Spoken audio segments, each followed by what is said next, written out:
మీరు ఏమేం పాత పెట్టారు అక్కడ? శివలింగం. శివలింగం, ఇంకా శివలింగం, కొన్ని దేవతా విగ్రహాలు. ఇంకా అవి బయటికి చెప్పకూడదు కదా స్వామి, చెప్పినందుకే అంత మా మీద. ఈ సోయి ముందుండాలి కదా, ఇప్పుడు వచ్చిందా? అది చెప్పకపోతేనేమో దైవ రహస్యం, మీరు ఎందుకు చెప్పారు? మరి ఇప్పుడు చెప్పండి. ఇప్పుడు చెప్పినాక మళ్ళీ నాగసాధువులు అఘోరాలు అవి చెప్పొచ్చునా అని వార్నింగ్ ఇస్తున్నారు. ఎవరైతే రుద్రస్వామి అఘోరా బాలకృష్ణ గారు. భయపడుతున్నారా మీరు? భయపడలేదే. భయపడితే మళ్ళీ మీడియా ముందుకు రానే నేను రాను. ఎంతో మంది ఈ కాలం భయపడట్లేదా చెప్పండి.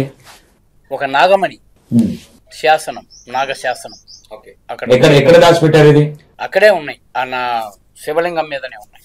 ఎక్కడ అది శివలింగం? ఎక్కడ? విజయనగరం. విజయనగరంలో ఎక్కడ? విజయనగరం కాళికా అమ్మవారి టెంపుల్ ముందు భాగం. కాళికా అమ్మవారి టెంపుల్ ఫస్ట్ ఉందా అక్కడ? ఇంకేమైనా వేరే ఉండేనా? ఫస్ట్ లో అమ్మవారు ఉండేది విగ్రహం, అది ఏం చేశారో తెలియదు మొత్తానికి. ఆ కాలం శివలింగం ఒకటే ఉండేది, కోనేరు ఉండేది. ఇప్పుడు దాని ఆనవాళ్ళు లేవు. అమ్మవారి శివాలయం ఉండేది అక్కడ. శివాలయం, ఇంకా నాకు గుర్తున్నది అదే. శివాలయం ఒకటి. తర్వాత నాకు గుర్తున్నది అదే ఉంది. నాకు మాట మారుస్తున్నట్టున్నారు. మాట ఎందుకు మారుస్తా స్వామి? మీరు ఇప్పటిదాకా కాళికా దేవి అన్నారు, మళ్ళీ ఇప్పుడు వెనక కాళికా దేవి ఉంది అంటున్నా. ఇప్పుడు ఉన్నారు కాళికా దేవి. ఇప్పుడు ఉన్నది కాళికా. ఎన్ని సంవత్సరాల క్రితము శివాలయం ఉండే? అవి లెక్కేయలేము స్వామి, ఇప్పుడు మానవ జన్మ కదా, లెక్కేయలేము. నాకు తెలిసినంత వరకు మనుషులు లేని ఆది కాలంలో దైవత్వానికి దుష్టశక్తికి జరిగే పోరాటం అది. ఓకే, ఇప్పటికి జరుగుతూనే ఉంది. ఓకే, ఎట్లా పాతి పెట్టారా మీరు? అక్కడ పడేస్తారా చంపడానికి వస్తాం? చంపడానికి వచ్చినప్పుడు శివలింగంతో పాటు అక్కడ పెట్టేసి అది కిందికి నెట్టేశారు. ఎవరు? నేనే. ఎన్ని ఫీట్ల లోపలికి పోయింది? ఇప్పుడు ఇదివరకట్లో 14 ఫీట్లు.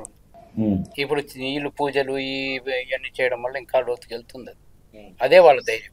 దేవుడు మానవుని మాట వింటాడా? దేవుడు ఇప్పుడు శివుడు విగ్రహమే కదా అక్కడ ఉంది. అవును. శివుడు మానవుడు మంత్రాలు వేస్తే కిందికి పోతాడా? భోళా శంకరుడు కదా శివుడు. భోళా శంకరుడు అంటే వరం ఇచ్చేవాడు, తొందరగా వరం ఇచ్చే వాళ్ళలో ముందు శివుడు ప్రథమ స్థానం. ఇప్పుడు భక్తులకు లొంగిపోయి ఆయన చేస్తున్నాడు. భక్తులకు లొంగిపోయి ఆ పని చేస్తున్నాడు. నేను ఒకటే క్వశ్చన్ వేస్తున్నా, శివుణ్ణి కిందికి పంపించి శివుణ్ణి వంచే శక్తి ఉందా మానవులకు అంటున్నా? ఇప్పుడా ఉంది స్వామి. కొన్ని ఉన్నారు కదా, కొందరు మంత్రగాళ్ళు ఉన్నారు దాంట్లో కూడా. అందులో మీరు ఒకరు అనుకోవచ్చా?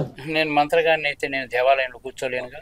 మీరు ఒక శివుడి భక్తుడేనా? మీరు ఆ శివుడి భక్తుడే కదా, మరి మీకు ఎంతో కొంత ఉంటది కదా. ఇప్పుడు మళ్ళీ అప్పట్లో ఈయన ఎవరైతే ఇప్పుడు దేవుని లోపలికి పంపించిన ఆయన మానవుడు రూపం ఎత్తినాకనేనా, అంతకన్నా ముందే పంపించిండా? అంతకన్నా కార్తికేయ పంపించింది. కార్తికేయ మీరు 14 ఫీట్ల లోపలికి మీరు పంపించారు. ఇప్పుడు ఈ మానవుడు మంత్రాలతో ఎన్ని ఫీట్ల లోపలికి పంపించిండు? ఇప్పుడా 18 ఫీట్లు దాకా దాటుతుంది, ఇంకా పెరుగుతుంది, ఇంకా చేస్తున్నాం. లాస్ట్ కు 46 ఫీట్ల వరకు వెళ్ళిపోతుంది అది. ఓకే, మీరు అక్కడ ఎందుకంటే అక్కడ గుడి ఉన్న విషయం ఎట్లా తెలుసు మీకు?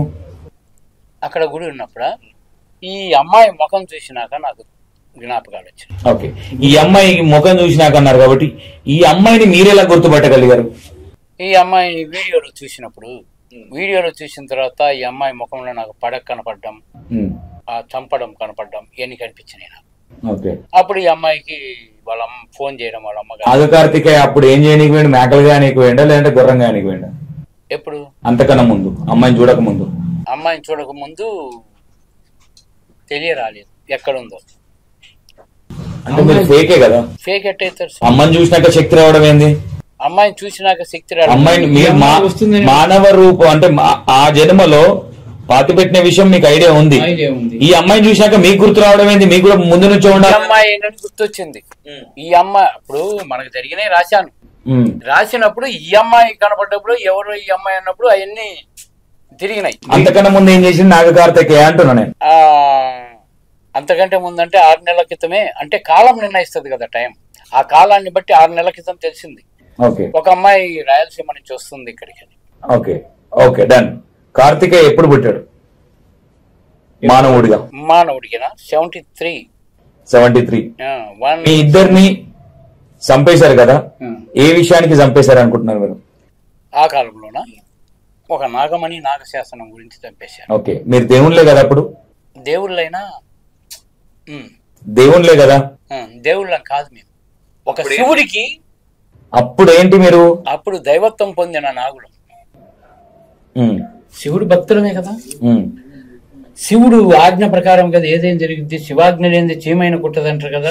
కలియుగంలో మళ్ళీ వచ్చి తీయాలన్నది ఉండొచ్చు కదా సంకల్పం. దుర్మార్గుల దుష్ట శిక్షణ శిష్ట రక్షణ జరగొచ్చు కదా. ఈ కాలంలో ఎంతో మంది ఫేక్ బాబాలు వద్దాం, వాళ్ళ దగ్గర కూడా వద్దాం.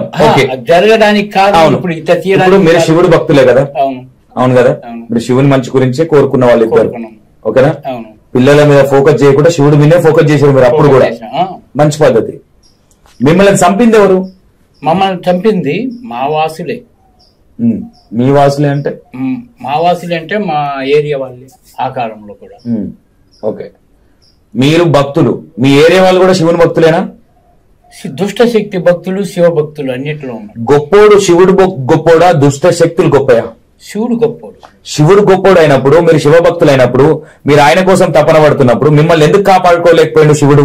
శివుడు కాపాడడానికి ఒక కాలక్రమేణా కాలం నిర్ణయిస్తుంది. మళ్ళీ జన్మంటూ ఉంటే ఇప్పుడు ఎంతో మంది దేవుళ్ళు భూమి మీద తెలుస్తున్నారు కదా, శాపగ్రస్తం వల్లనో లేకపోతే వాళ్ళు చేయాల్సిన పనులు మూలంగానో.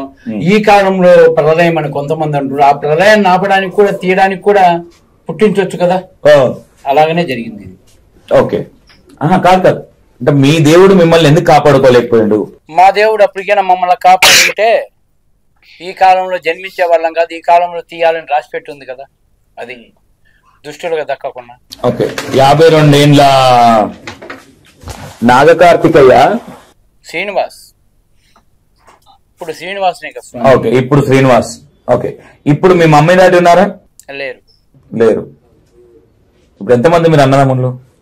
నాకైతే తల్లిదండ్రులు చిన్నప్పుడే చనిపోయారు. ఈ ఇంట్లో కూడా చిన్నప్పుడు 7 సంవత్సరాలు చనిపోయారు. ఏరే వాళ్ళకి ఇస్తే వాళ్ళు పెంచారు. వాళ్ళ ద్వారా నుంచి చిన్నగా అక్కడిక్కడ పడి. పూర్వకాలంలో మమ్మీ డాడీ లేరు. నువ్వు పాపియా శాపివా అసలు? నేను ఈ జన్మలో ఇక్కడ చేరడానికి అక్కడెక్కడనో తిరిగి ఇక్కడికి వచ్చాను. అది నాకు తెలుసు. నీకు ఆ కాలంలో అంటే మమ్మీ డాడీ లేరంటే అది వేరు. ఆ కాలంలో నీకు మమ్మీ డాడీ లేరు, నువ్వు శివుణ్ణి ఒలిచినావు. మరి ఈ కాలంలో దేవుడు నీకు ఇయ్యాలి కదా మీ మమ్మీ డాడీని. మళ్ళీ నువ్వు పుట్టిన తర్వాతనే మమ్మీ డాడీని ఎందుకు తీసుకెళ్ళండి? దైవ కార్యాలకు సంబంధించిన వాళ్ళకు ఇప్పుడు బ్రహ్మం గారు ఉన్నాడు, ఆయన పుట్టగా చనిపోయారు. అట్లనే మాకు కూడా జరిగింది. జరిగినప్పుడు ఏరే వాళ్ళకి ఇచ్చారు నన్ను. బ్రహ్మం గారితో కొలుచుకున్నంత సినిమా ఉందా నీకు? బ్రహ్మం గారితో కొలుచుకున్నంత సినిమా నాకు లేదు. ఆయన భక్తులం మేము, ఆయననే గురువు అని నమస్కారం. 100% నా క్వశ్చన్ కూడా అదే.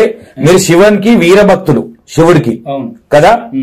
మిమ్మల్ని చంపడానికి వచ్చింది శివుడి కంటే గొప్పలు కాదు కాదు మీలో దాంట్లో మీ వాళ్ళే. మరి మీ శివుడు మిమ్మల్ని ఎందుకు కాపాడలేదు? ఒక గ్రామం ఉంటది కదా, ఒక గ్రామంలో చావు పుట్టుకలు మరణం ఉంటదిగా. మరణించిన వాడు జన్మించక తప్పదుగా. 100% అది సహజంగా నువ్వు ముసలోడు అయిపోయి చావడంలో మీరు అన్నది కరెక్ట్. కానీ మీరు ఎంగులో పెళ్ళైనాక సంవత్సరానికి మీకు ఇంకా కన్యత్వం అనేది ఇంకా మోజు తీరని టైంలో మీకు పిల్లలే అవ్వలేదు. ఆ టైంలో మిమ్మల్ని చంపుతున్నప్పుడు అది దైవ కార్యం అని ఎట్లా అంటారు దాన్ని? దైవ కార్యం కోసమని అప్పుడే నేను పలికిన మాటలు కూడా రాసుకున్నాను. అది ఎవరికి ఈ దైవ కార్యము ఎప్పుడో చనిపోయిన కార్తికేయ ఇప్పుడు శ్రీనివాస్ గా పుట్టి ఎవరైతే నాగబబిత వచ్చేదాకా ఎవరిని గాడుదలు కానీ పోయింది అనొచ్చు. దైవత్వాన్ని కొలవడానికి, శక్తిని పొందడానికి, ఒక ప్రపంచాన్ని సృష్టించడానికి ఇంతటి సామ్రాజ్యం దైవ కార్యానికి. ఇన్ని చెప్పిన నీకు శివయ్య నీకు శక్తిని ఇవ్వలేడా దైవ కార్యం చేయాలని? దైవ కార్యం చేయడానికి ఆ సమయం వచ్చినప్పుడు, ఆ కాలం వచ్చినప్పుడు ఆయనే దిగుతాడు. అంటే ఇంకా కాలం రాలేదా? టైం వచ్చినప్పుడు ఆయనే దిగుతాడు.